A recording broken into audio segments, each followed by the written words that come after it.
Abnai wa banati, yarhamukumullah.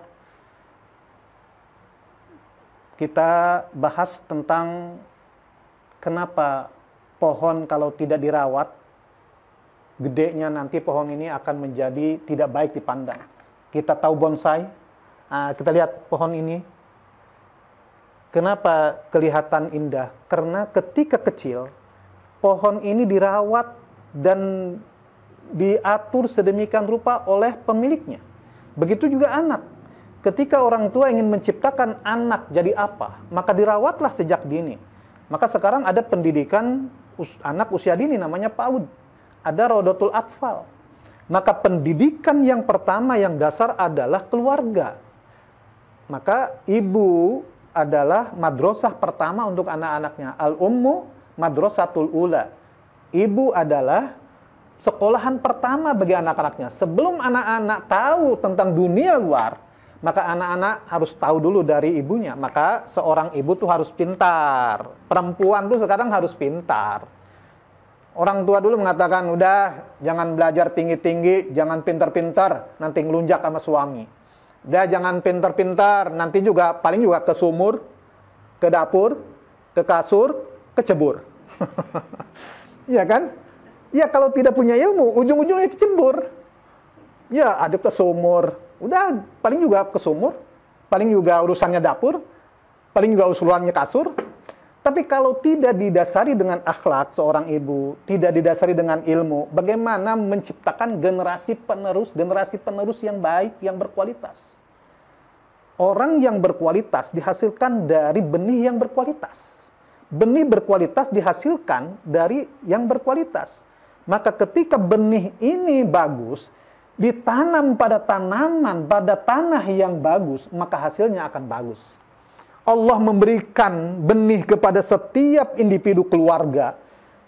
Itu fitrah suci anak itu. Maka ketika lahir, tergantung kedua orang tuanya, mau dibentuk bonsai jadi apa.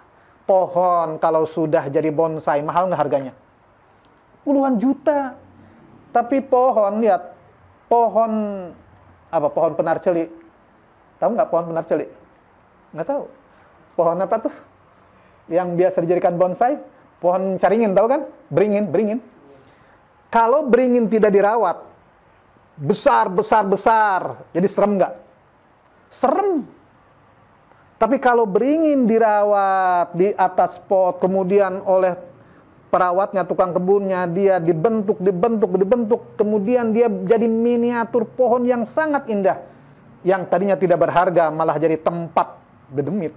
Sekarang justru menjadi harga yang sangat luar biasa. Maka itulah anak sejak dini harus diberikan dan ditanamkan moralitas yang baik, akhlak yang baik, pengertian. Kenapa? Karena anak-anak sekarang itu semuanya serba instan. Anak-anak serba instan. Makanannya mie instan, minuman instan. Apa yang tidak instan? Semua serba instan. Maka wajar kemudian kalau psikologinya, mentalnya, otaknya serba instan semua. Digertak sedikit saja langsung nangis. Langsung bukannya bangkit malah tidak mau apa-apa. Inilah, maka kewajiban orang tua, tugas orang tua adalah bagaimana menunjukkan arah yang baik sejak dini, sejak kecil. Maka peranan terpenting adalah ibu.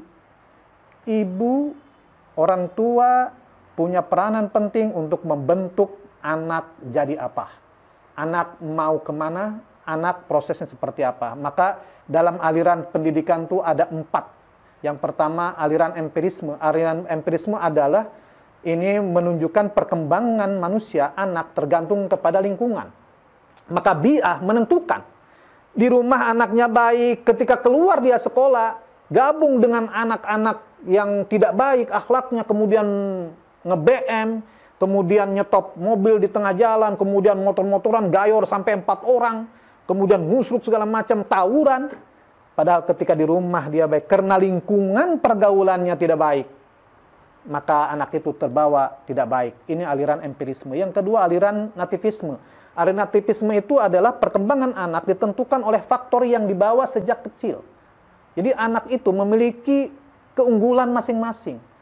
Anak itu memiliki keunikan masing-masing dan kelebihan masing-masing. Setiap individu semuanya memiliki kelebihan. Najla misalkan kelebihannya dalam hal menganalisa masalah atau hafalannya kuat.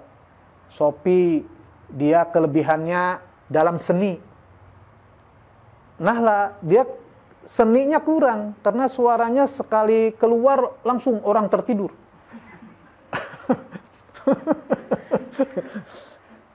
Dia kelebihannya apa? Hitungan cepat, ngitung duitnya cepat. Nah, jadi masing-masing tuh punya kelebihan, punya kekurangan. Anak ditentukan pada masa kecilnya itu. Jadi lingkungan tidak berpengaruh dalam teori ini. Ada aliran naturalisme. Naturalisme itu adalah setiap anak apa yang dibawa lahirnya. Ketika dia memang dilahirkan menjadi raja, ketika dia jadi jawara pun, ketika bergaulnya nggak benar, tau-taunya dia jadi orang. Ini aliran naturalisme. Maka menurut aliran naturalisme ini, pendidikan tidak penting.